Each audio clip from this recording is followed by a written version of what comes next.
Alhamdulillah, aku nak ucapkan ribuan terima kasih kepada Nazrul Naza dengan sumbangan sebanyak RM119.90. Alhamdulillah, lama tak sembang-sembang. Tiap hari wajib layan video Kimi. Thank you so much Nazrul Naza. Seterusnya daripada MI Renew dengan sumbangan sebanyak RM45 guys. Thanks, keep it up. Semoga terus menjadi YouTuber One Piece yang terbaik. Amin. Di seluruh dunia. Sekali lagi ya. Semoga terus menjadi YouTuber One Piece yang terbaik di seluruh dunia. GGMU. Thank you. Okay, kita punya geng juga ni.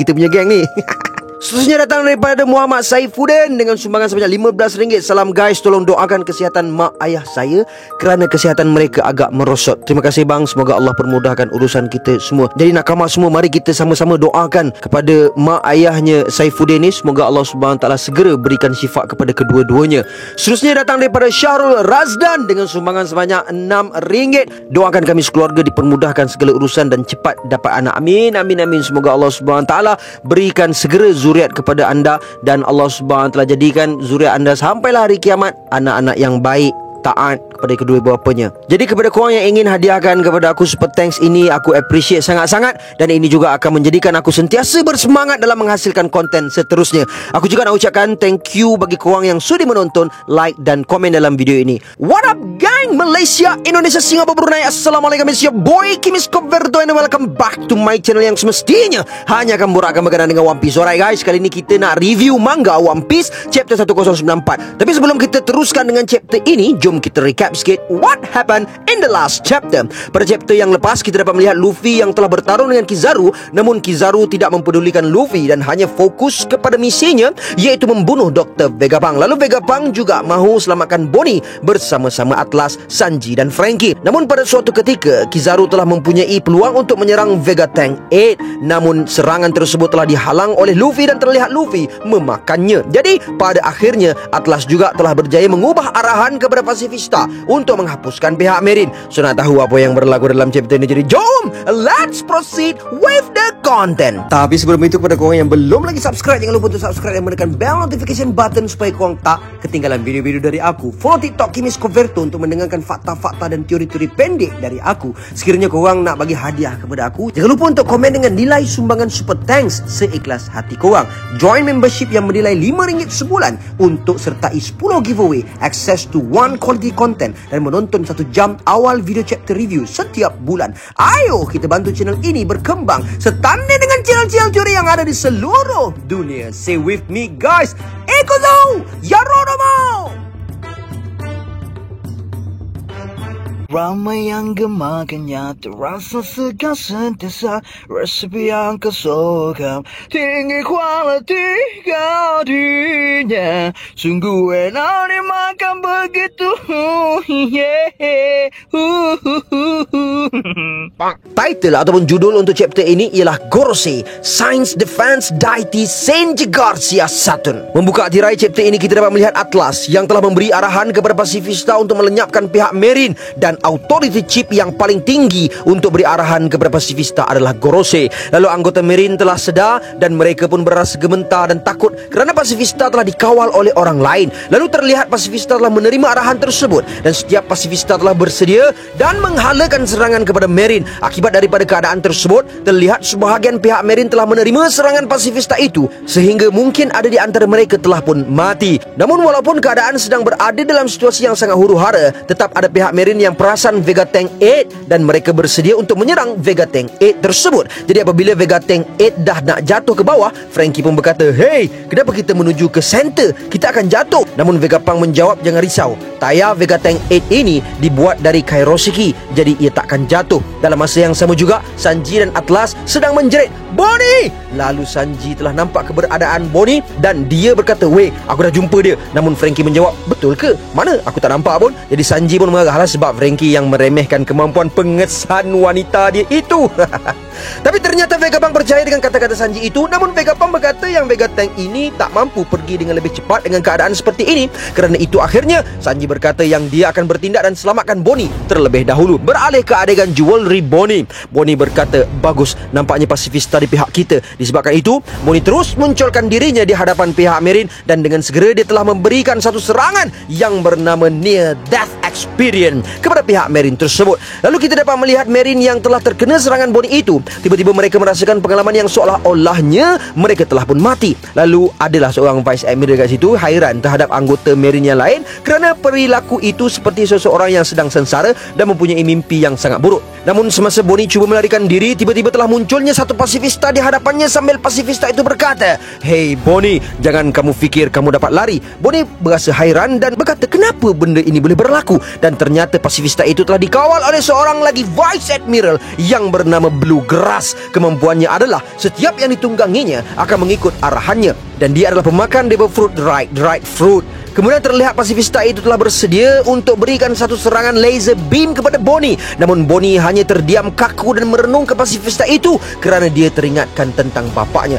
Namun sebelum keadaan menjadi semakin teruk, akhirnya our chef Sanji telah muncul dan berkata, "Hey Bonnie, jangan terus berdiri kat situ." Dan Sanji terus melompat ke arah Bonnie. Lalu Sanji berkata, "Aku dengar yang ayah kau adalah kumat, tapi kalau kau tak mampu terima semua ini, baiklah." Lalu dengan tiba-tiba ada seorang lagi Vice Admiral telah muncul dari belakang dan cuba menyerang Sanji dan Bonnie dengan raccoon hammernya, dan terlihat Sanji telah mengelak serangan itu sambil berlari dan membawa Bonnie bersamanya.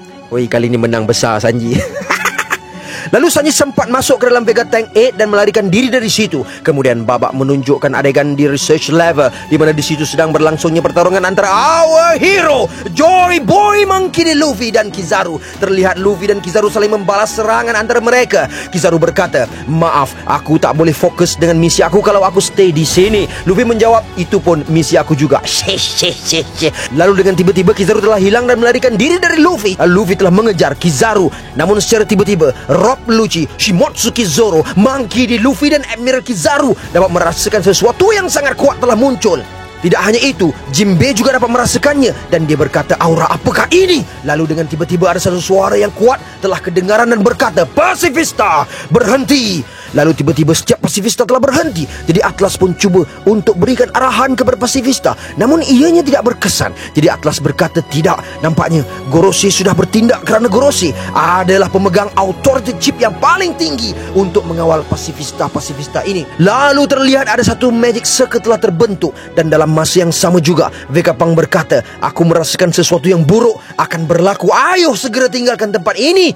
Lalu pihak atasan Marine telah melaporkan yang Gorosei Saturn telah bertindak dan berada di Egghead Island ini. Jadi untuk Marine yang berpangkat rendah, jangan cuba untuk memandangnya. Lalu Frankie berkata, "Ada apa dengan letupan di bawah?" Vegapunk menjawab, "Gorosei telah mula tunjukkan dirinya." Jadi Frankie pun terkejut dengan keadaan tersebut. Jadi Sanji perasan ada seseorang telah berada di tengah-tengah circle itu. Walaupun arahan telah diberi, namun tetap ada seorang Marine yang degil dan mahu melihat ke arah Saturn. Dan disebabkan itu, kita dapat melihat setelah itu kepala Marine tersebut telah pun berkecai dan mengejutkan Marine yang lain. Kemudian kita dapat melihat satu sosok Gorosei Saturn dengan form terbarunya, dan sepertinya dia sudah berawakening dan mempunyai kekuatan yang mungkin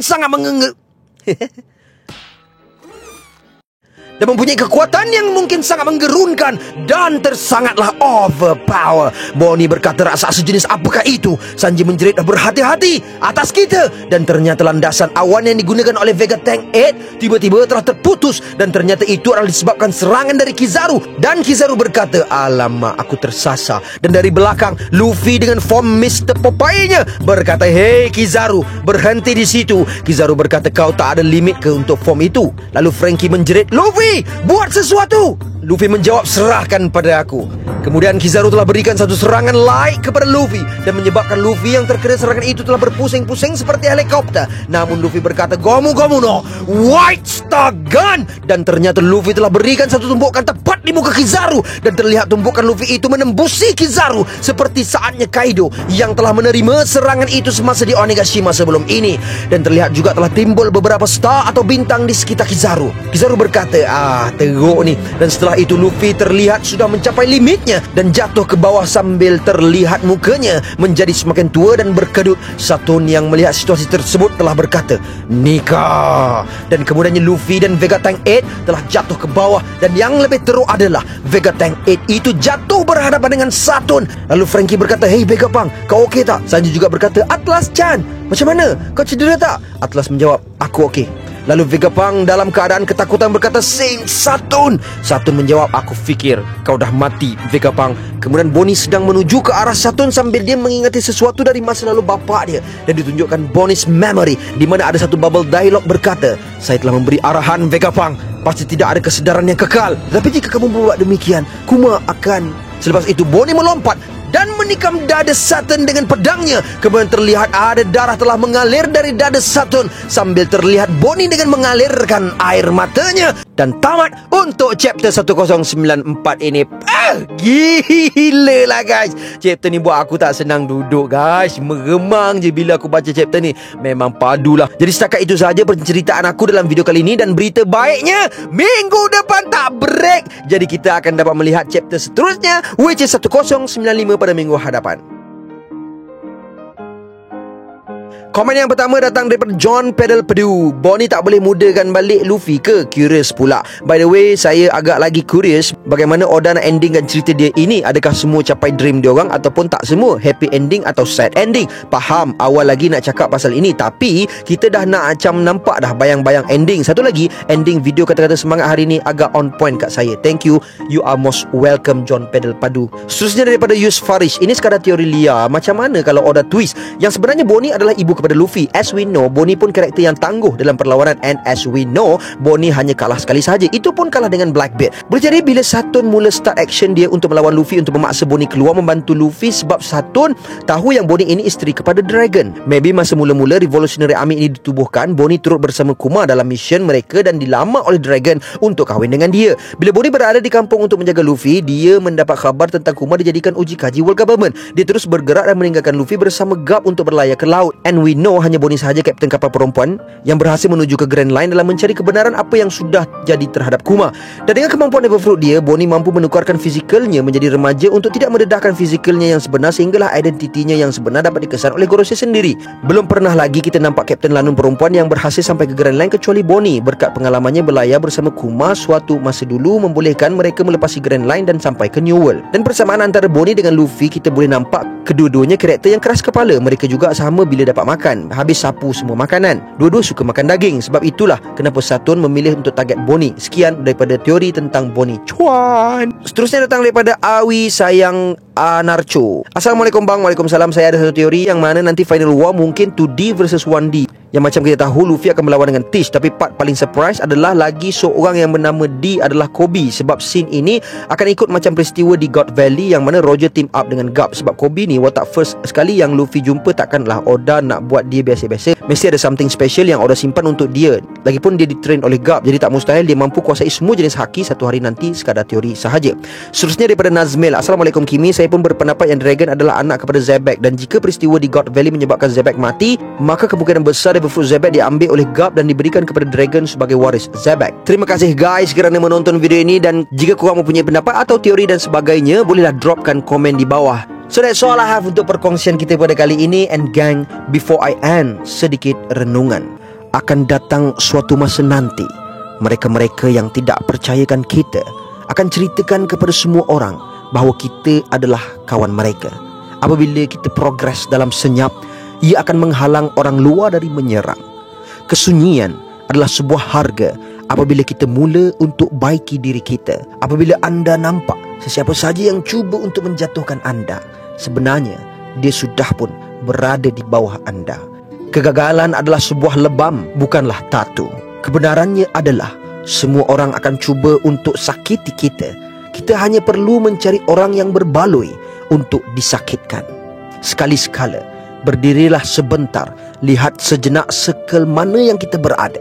Sekiranya circle tersebut langsung tidak memberikan motivasi dan inspirasi kepada kita, maka ketahuilah, it is not a circle but a cage. And until then my gang, there is no God except Allah. Assalamualaikum warahmatullahi